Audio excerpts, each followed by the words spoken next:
Fala pessoal do canal Conjugado, tudo bem com vocês? Voltamos hoje para falar um pouco sobre o primeiro filósofo da época depois de Cristo. E nós vamos começar muito bem. Vamos começar falando sobre Santo Agostinho. Então olha só para lembrar vocês, nós fizemos uma transição junto com a filosofia, passando do mundo grego para o mundo romano. Quando essa transição acontece, nós estudamos um pouco dos estoicos, do estoicismo, né, que marca essa transição. Hoje, nós precisamos entender uma coisa. Nós precisamos entender que o mundo romano conheceu uma figura chamada Jesus Cristo, que posteriormente ia dividir a história em antes e depois dele. Acontece que, depois de Cristo, o Império Romano, ele não imediatamente vira cristão.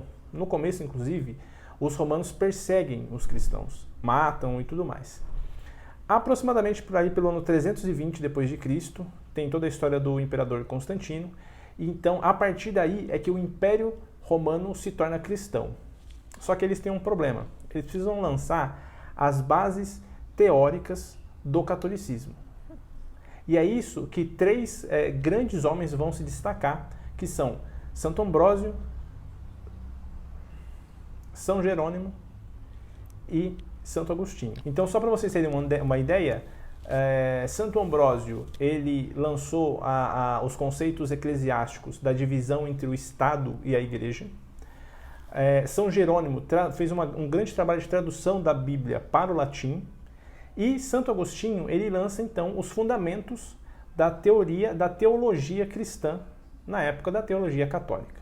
Nossa, que importante isso, né? Ele foi muito importante para a história do catolicismo. Né? É um marco.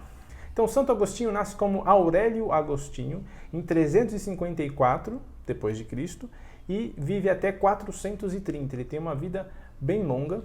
Ele é filho de mãe cristã e pai pagão. E durante muitos anos da sua vida, sobretudo na sua juventude e começo da vida adulta, ele não era cristão. Ele estudou várias filosofias diferentes, vamos dizer assim, e ele era também professor de retórica, obrigado.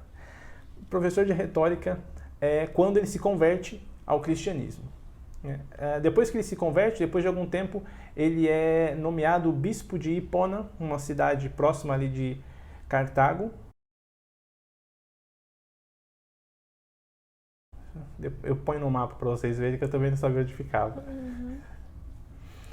E ele estuda sobre muitos temas interessantes.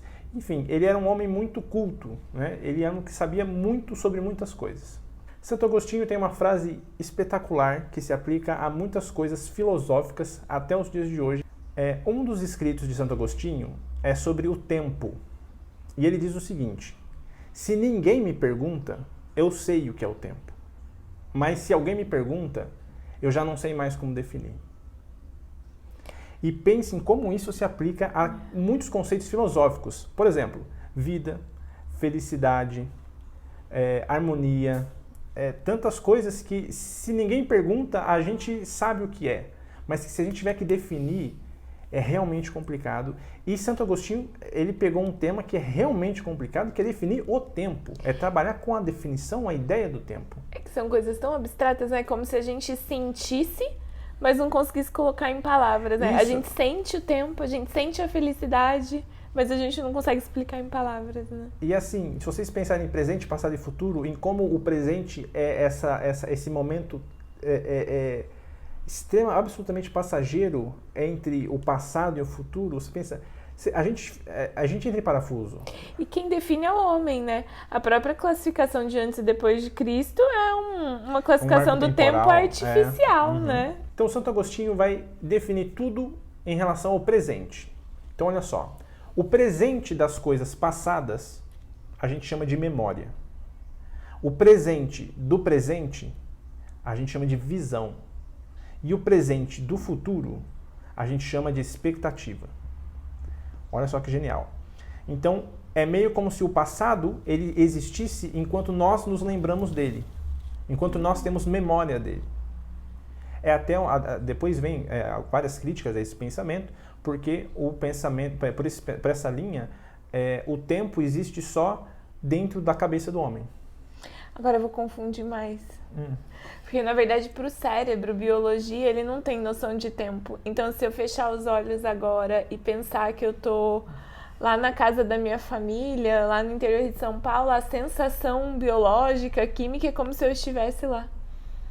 Entendeu? Eu crio o ambiente para o meu cérebro e ele se sente como se ele estivesse lá. Né? E a gente eventualmente faz isso, quando tem uma memória muito forte de alguma coisa. Né? É só pensar no cheiro de bolo de fubá, né? Isso, a gente se sente na casa da avó, retoma, né? Alguma memória muito forte, ou seja, perfume. Ao invés de a gente ajudar vocês a entenderem a filosofia, a gente está ajudando vocês a complicar as teorias da vida, né? Mas é interessante, né? E basicamente é isso, né? Sobre o tempo. E ele vai fazer isso, gente, deixa eu explicar, dentro de um contexto de estudo do Gênesis e da criação do homem, né, como narrada na Bíblia. Então, assim, para vocês verem como ele transita entre o mundo da filosofia e o mundo da religião, praticamente sem distinção. Né? Até porque a religião era muito detentora de conhecimento, né? E nesse momento histórico, e pelos próximos que virão, a igreja está muito relacionada aos homens que, de fato, tinham acesso ao conhecimento e podiam pensar. Até pelo idioma, né? Até pelo idioma, pelo acesso a livros, pela alfabetização, por tudo isso. Santo Agostinho tem aproximadamente 56 cartas e livros que são de sua autoria. Então, muito do que ele escreveu chegou até nós. Para vocês terem uma ideia, assim, são muitas obras que falam sobre muitas coisas. Nós separamos mais um trechinho para vocês de uma obra dele, e olha só que curioso. Tu, que desejas conhecer-te, sabes que existe? Sei. De onde o sabes? Desconheço. És ser simples ou composto? Não sei. Sabes que te moves? Não sei. Sabes que pensas? Sei. Nesse trecho, então, dos escritos de Santo Agostinho, ele faz uma relação entre existir e pensar. Vocês lembram mais alguém que fez isso muito tempo depois dele? Vocês lembram do penso, logo existo? Não é exatamente a mesma ideia, mas são ideias correlatas. Estamos relacionando, então, o existir ao pensar. E como para esses filósofos, uma coisa está imbricada com a outra. Uma coisa está junta da outra. Eu acho que a filosofia dá muito valor para o pensamento, para a lógica, né? Para a capacidade humana de reflexão em cima de algo, né? Que é a própria raiz da filosofia. Que é o pensar, o refletir sobre determinado assunto. Então vamos à aplicação prática do pensamento de Santo Agostinho. Então, pessoal, como Santo Agostinho fala muito sobre a questão do tempo, a aplicação prática é a seguinte: o que a gente tem em mãos é, de fato, a visão do momento presente. Então, o passado, ele vive dentro de nós, mas realmente não tem mais como ser modificado, e o futuro é só uma projeção. Então, a nossa ideia é que vocês tentem, durante o cotidiano de vocês, focarem no momento presente, usando a bagagem do passado e, claro, fazendo planos para o futuro, mas se concentrando no agora. Né? O que eu posso fazer, como eu posso aproveitar esse momento que eu estou vivendo. E vocês sabem que isso é muito importante até para diminuir os níveis de ansiedade, de angústia, para não ruminar passado, não sofrer antes da hora pelo futuro. Então, treinem isso. E não é uma coisa automática, não é? A gente tem que, de fato, querer estar no presente. Então, quando se perceberem muito aéreos, ou presos lá no passado, ou pensando no futuro, tentem perceber o ambiente, o agora, e aproveitar essa dádiva, que é essa visão do presente. Maravilha. Pessoal, na próxima semana nós vamos continuar nossa saga entre os filósofos cristãos.